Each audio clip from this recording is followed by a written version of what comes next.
Everybody joining me right now is Josh Boutwell. He covers the Troy Trojans over at the Troy Messenger. The Troy Trojans did get going last week with two spring practices. They are on spring break this week, so no practice this week. And then everything will lead up to April 15th when they play the annual T-Day game. But Josh, always great to have you on any show I'm doing to talk Troy football, and I appreciate you taking the time today.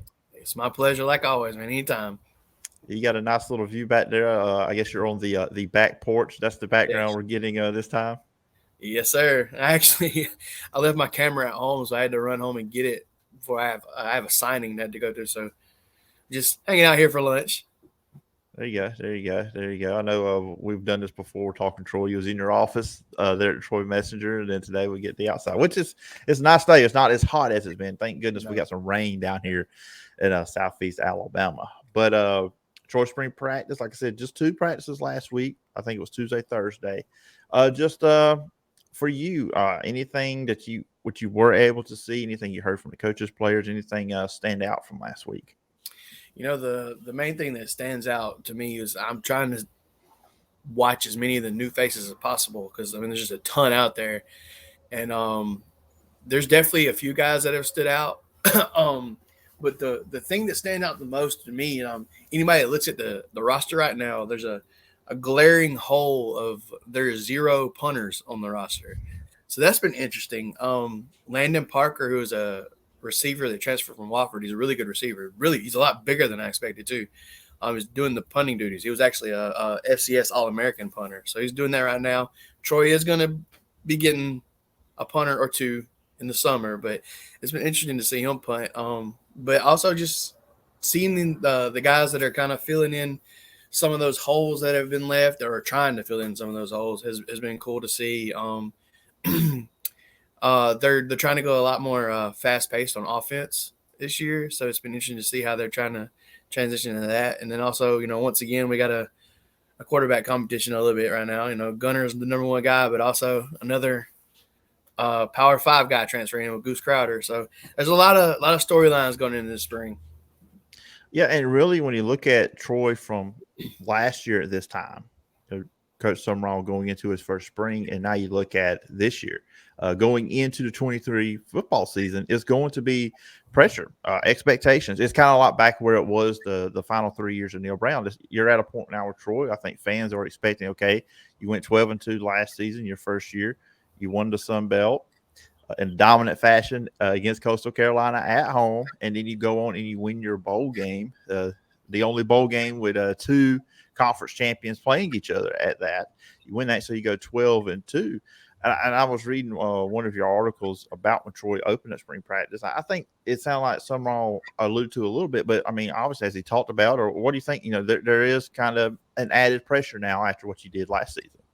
Yeah, I think if you can find a negative of winning 12 games in your first year, that's probably maybe it. But they talk about all the time their expectations is to do that every year, is to win championships every year. So any expectation that a fan or me or anyone else in the media could put on them, I don't think could ever surpass the expectation he has for the team. So I don't really see that being an issue. It's just trying to sustain that success every year is obviously it's going to be put some pressure on himself. But yeah, I think the big thing he's talked about is it just everyone feels so much more comfortable this year compared to last spring, which I think he would even tell you last spring was a little rough, them trying to kind of install everything. But now everyone knows what they're doing for the most part, other than the new guys who are trying to learn. But also there wasn't a ton of overturn in the coaching staff, which helps. There was obviously two obvious ones, but I think that's been a big help so far too. But going into looking at, we're going to jump to the offense first. You kind of looked to a little bit. Gunnar Watson's back. His 6th year at Troy. I feel like he's been there since I was in high school, Josh. Just to be honest with you, and I've been out of high school since 2005. So I mean, he has been at Troy for a good bit. 6 year, he's coming back. Last year was interesting, and really his whole career at Troy has been this. He's never really felt like he was the guy. Yeah. He starts the season, he gets pulled. There's multiple guys we can name off that he's been swapping time with. Last year, it was Jarrett Dagey. That was a transfer from West Virginia. I know they've got another one coming in. But in your opinion, how entrenched is he as the number one guy at Troy going into the spring and also probably going into the regular season? Yeah, he's the guy. In my opinion, he's the guy. You know, he just no one else on that team has a grasp on the offensive and what Joe Craddock wants to do and what Summerall wants to do. I don't see anyone taking that. But I said that last year too. I think so. When you watch Goose Crowder, he's a little bit athletic. He's got a big arm. So when you watch him, there's some obvious things there. But Gunner is actually, all the coaches talked about. He's gotten faster and stronger and faster in the offseason. So I just think that's going to help him going forward. And to me, like I said, he's still the number one guy. Oh, what are your thoughts overall on the offense? Because we'll get to the defense here in a few minutes. But look, defense does return a lot of good players from last year, but there's some holes. And I think last season they relied on the defense a lot. Obviously, when your defense is that good, you can do that. I feel like they're taking that net progression as a team. The offense needs to be a little bit more. The defense maybe need to lean on the offense a little bit more. But overall, this offense, what are your thoughts on the offensive lineman? You got three big names you got to replace there. You've got some receivers you got to replace. Jabril Barber is back. Had that injury last year. But just your thoughts on this offense around Gunnar Watson. Yeah, I agree. I think there's probably going to be a need to lean on the offense a little bit more this year. Obviously, you have a ton of holes on defense you have to fill. But I think the big thing right now is the tempo. Summerall's talked about that a lot in the last few days, wanting to – because he felt like they were a better offensive team when they were able to do tempo and do it well. So I think we'll see a lot more of that. But, losing Rajay Johnson, losing Tez Johnson is really big. Also replacing three really great players on the offensive line, including Jake Andrews, who will probably be playing in the NFL in a few months. So that's big. But, they also brought in some guys. Obviously Kamani Vidal is back, but also Asa Martin from Memphis. He's looked good in the little bit I've seen him so far. And I mentioned Landon Parker at receiver. He's a lot bigger than I expected. Chris Lewis is another really big receiver. We're kind of seeing that Joe Craddock has a type in terms of some of these receivers that he's wanting to bring in. Big body guys. Jabril Barber looks really, really fast right now. Even coming back from a broken fibula, he looks good out there so far.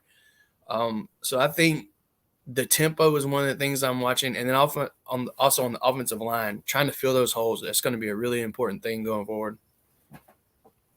Yeah, and looking at some of the receivers from last year, because Tez Johnson went to Oregon. He transferred out. Look, you get it. You're going group of 5, power 5. That's just, you just get it. You hate it, but you get it. Playing with the brother too. And then you got Ray J. Johnson, who I think for him, that was like their big play guy down the field. His average per catch was close to 20. You look at 36 catches, 713 yards, 7 touchdowns. That big play guy. So, of these receivers you mentioned, do you see that out of any of them being that guy down the field that Gunnar Watson can look to? Yeah, Landon Parker and Chris Lewis, both the transfer guys like Rajay was. Those are the ones I think you might be able to see fill in that hole.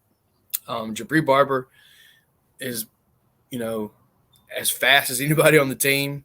So I'm looking. And last year he was the leading receiver before he went down with that injury. Mm-hmm. So I expect him to make even more of an impact as long as he's healthy. But those two guys that I mentioned, I think they could fill in that hole of big body guys. And there it goes. Sorry. Fill in the hole that Rajay leaves with the big plays downfield. And also he was a great blocker too. And both those guys seem so far, obviously they're not bad yet, but willing to block. And I know in the past too, Jabril Barber, he's been a big part of their kick return and punt return game too as well. Yeah, for sure. Anytime you can get the ball in his hands, I think that's what they want to do. I think we'll probably see some of the little things to get the ball in his hand, not just pass catching. We'll probably see some handoffs, some reverse things of that nature. They for sure want Jabril would have the ball as many times as possible. So flipping things over on the defense, and like we kind of alluded to them a little bit, a lot of good players coming back. So it's not like they're completely got holes all over the place on defense. But of course, Carlton Marshall's no longer there, and just from that standpoint, not just his production is key, obviously, from the last couple of years, his career at Troy, all-time tackles leader in FBS. But from a leadership side of things, who do you see on that side of the ball kind of stepping up in his place? That's a huge hole to fill. Not like you said, not just because of what he did on the field, but he was a leader. Everyone looked to him. I think Javon Solomon and Richard Jubiner are kind of those veteran guys that you got to look to. Dale Pettis in the backside of the secondary. Brady Stewart, who coming back was a big thing for this defense, probably the best corner maybe in the entire Sun Belt. Those guys kind of combining, I think we'll have to try to fill that hole. But like you said, that's a big hole. And just the hole in really the middle of the defense from nose all the way back to both inside linebackers and safety, missing all of those guys now. Will Cholo's gone, Carlton, KJ Robertson, TJ Harris. There's some big holes to fill. And those are kind of be some of the main storylines we have to watch going into the season. And of course, they bring in a new defensive coordinator. This is my first time attempting to say the last name, so if I say it wrong, everybody, I apologize. Gresh Gasparotto from Cincinnati. He was offensive line coach. What I think was key there was I was kind of reading up on him before we got going here. A co-defensive coordinator under Shieldwood, who at Army. So I get you look at that. That's good because same terminology, same expectations, same kind of style of defense. So you would think not much of a change there. No, there's not going to be. Troy's going to run the defense they run. Summerall actually flat out said that. He said that, Louisville did some things in terms of their pass rush that were a little different that they want to kind of incorporate into this defense. But yeah, I think the synergy between those two guys was really interesting to see because they actually played at Wofford together. He was Gasparotto was an assistant coach under Shieldwood as defensive coordinator at Wofford. And then they were both at Army at the same time where Gasparotto was actually the co-defensive coordinator. And then when he left and went to Louisville, Shieldwood replaced him. So it's just so now he's replacing Shieldwood at Troy. So it's very interesting to see that. But yeah, Troy's going to be what they are in defense. You're going to see that odd front still. They're going to one of the things that he's talking about is wanting to really be aggressive going after the quarterback. And when you see the pass rushers that this team has, that I think that could be very interesting. One of the things that stands out to me most so far on defense, Raymond Cutts is a JUCO transfer. He's listed as a bandit, but he's primarily playing defensive end right now. He's a monster. He is huge. He's bigger than Jubiner. It's impressive. Another guy, Steve Catledge, who's an inside linebacker. He's a JUCO All-American. I think he led the entire country in JUCO in tackles last year. Immediately, he's playing with the ones on defense, which is saying something. Now, of course, this is spring. Everybody's going to play in different spots, but just to see a guy coming straight out of JUCO on the field and being put in that spot that's Carlton's spot is big. And Jay McDonald, him and Jay McDonald on the inside of that linebacker core. If Jaden can stay healthy, I think we might not see too much of a drop off, which is saying a lot. Yeah. Like you just look, I said, because I was kind of when I was getting ready to prep for it, you kind of get disconnected with college football a little bit when the season ends and you kind of jump in these previews, start looking. Okay, Troy's still got a lot of dudes here. So I think if people say, oh no, Marshall's gone. Like I said, the middle is going to be big with all those guys you mentioned, Jalo, Marshall. You've got, obviously in the safety position. So it's going to be interesting. This team defensively coming up. We'll see if the offense can do some things.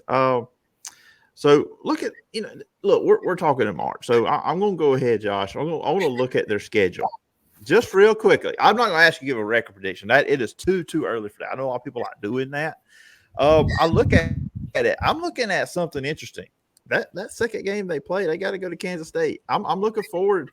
I'm looking forward to that because that's last year they played on. And look, Ole Miss only scored 28 points on them, so we saw what the defense could do. I'm intrigued by that. Of course, they go to Army. This later in the second half of the year as well. The South Alabama game is always the big one. But that Kansas State game, that's going to be a pretty interesting game for Troy coming after the Stephen F. Austin game. Yeah, absolutely. And if Kansas State is as good as they were this year, it'll probably make for one of the better matchups in the early part of the season. I think that could be kind of a statement game for Troy, saying, hey, we're not going anywhere, but still a long way to go from there. And the weird thing for me when I look at Troy's schedule, since they've went to divisions, I'm so used to seeing App State as the last game. Yeah. But obviously, that's not there anymore. Before we get out of here, though, for we close up for our conversation, anything else stuck out to you with Troy's spring practice? Anything else around the team? One thing that really stands out, the new offensive line coach. I know we mentioned the new defensive coordinator. The new offensive line coach Joe Bernardi.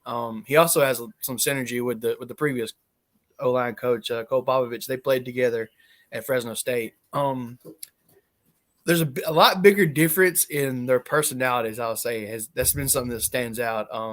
Cole Popovich is very Bill Belichick like. He doesn't really say a whole lot. He's very business like. Bernardi is completely different. He said, that profession is way too fun to not have, way too hard to not have fun. So he's going to have fun. I remember the first time I see him at a practice, they're going in between fields, in between sessions, and he does a front flip onto some pads that are laying on the ground. And I was like, okay, he's definitely a little bit different. So and the players seem to really enjoy his energy. So that's one thing that stood out. Just the way guys are really kind of focused early on in the spring practice, and they seem to have like a ton of energy. Like I said, was very different than we saw last year. That's some of the biggest things that have stood out to me. And also just trying to watch some of these new faces has been tough, but it's been fun to see some of these guys. And I think Troy fans are going to really enjoy seeing some of them for sure. Yeah, that's always one of the more interesting and fun parts about spring practice. When you watch, keep up to see, okay, what are the new guys doing? We know who the veterans are. Let's see what the new guys, the early enrollees, that freshmen, the guys that came in through the transfer portal. So it's going to be fun. Looking forward to as we march on to the 15th, the T-Day, to see how this comes together. And then, of course, you'll move into another transfer portal period, and then we'll get into fall camp too. So it's never ending. College football season. The off season does not exist. It does not exist. That is a dirty word that I'm going to stop using. But Josh, I appreciate you coming on, make part of your day. Come on here and talk about the Troy Trojans going through spring practice right now.